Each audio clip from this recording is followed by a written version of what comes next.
Those are some of the headlines. This is Democracy Now!, democracynow.org, The War and Peace Report. I'm Amy Goodman. In one of the most closely watched murder cases in years, a Florida jury has found George Zimmerman not guilty on charges of second-degree murder and manslaughter for fatally shooting unarmed black teenager Trayvon Martin. Zimmerman, a volunteer neighborhood watchman, shot Martin on the night of February 26, 2012 in a gated community in Sanford, Florida, as the teen walked back to his father's girlfriend's house after buying candy at a nearby store. A police report filed that night noted there was, quote, no indication Trayvon Martin was involved in any criminal activity at the time of the encounter. Zimmerman's trial took about 6 weeks. All 6 of the jurors who decided his fate were women. 5 were white, 1 Latina. They deliberated for more than 16 hours before they returned to the courtroom. This was the scene as Judge Deborah Nelson received their verdict. Members of the jury, have you reached a verdict? If you'll please fold the verdict form and hand it to Deputy Jarvis.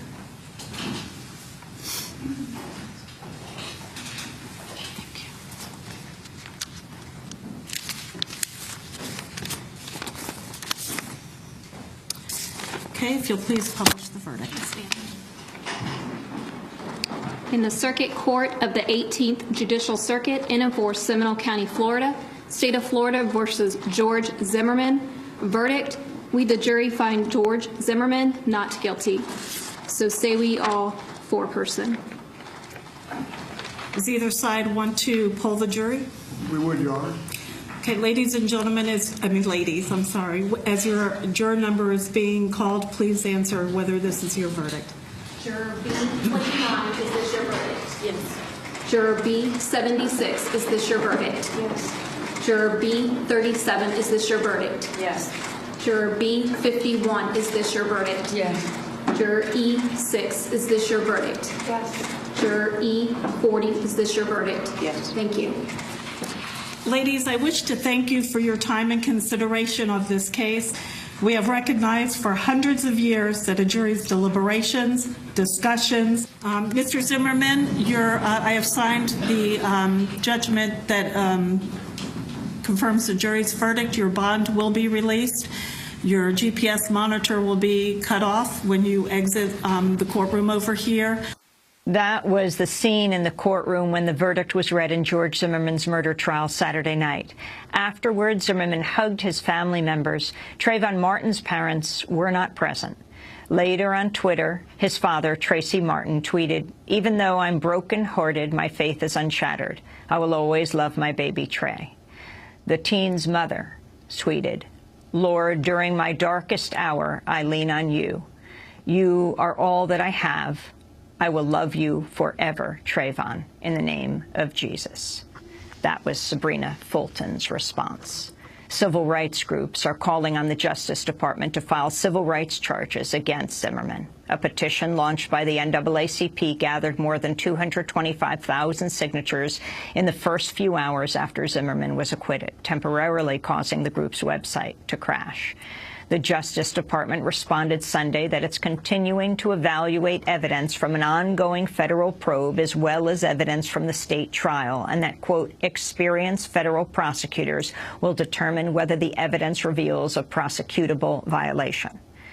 President Obama also responded to the verdict on Sunday. He issued a statement that, quote, "We are a nation of laws, and a jury has spoken. I now ask every American to respect the call for calm reflection from 2 parents who lost their young son. And as we do, we should ask ourselves if we're doing all we can to widen the circle of compassion and understanding in our own communities," he wrote. Meanwhile, former presidential advisor Van Jones tweeted an image of Dr. Martin Luther King wearing a hoodie, like the one worn by Trayvon Martin. Other responses were heard from the streets as protests were held across the country.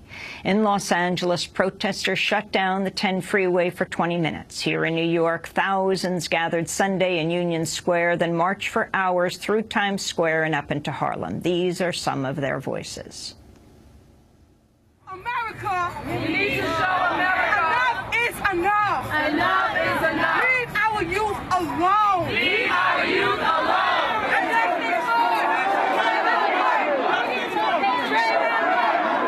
as a young black man, me walking the street,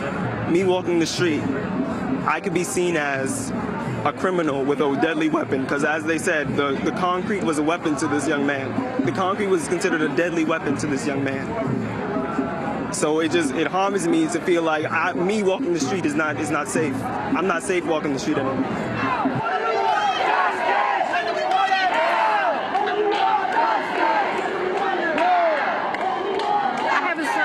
It's very difficult because he sees it and he's already had dreams about it.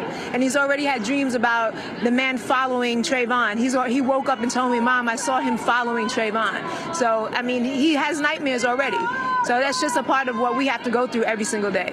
And I don't think this country realizes what we go through as a black people and how we feel every day. And having our kids go out, we don't know if they're going to come home. And it saddens me. My heart is broken. This is something that can happen to anyone's sons. Whether you're black, whether you're Latino, whether you're Asian, anyone can be taken. It's about someone else saying that their lives mean more than yours. I had this feeling in my stomach, in my gut, and it felt like, I don't know, it felt like it was my son. I cried. My name is India, and I'm with my daughter Kennedy, and it's important because I'm trying to show my daughter where we live, in the country we live in. I don't want her to think that all people are bad, but I have to let her know that there are some people out there who see black people, brown people, people who are different from them as less than they are, and it's not right. So I try to explain to her, this was like the perfect example. We watched the trial, we watched it every day. It was like homework. After camp, we sat down and we watched it, and each individual day, we talked about it, and I discussed it with her. And I'm here for Trayvon Martin, for all the young black men, and for everybody, for all of the people. It's not even just about being black, it's for everybody. We still today want justice. We still today want justice. And we will not be satisfied until justice is obtained. And we will not be satisfied until justice is obtained.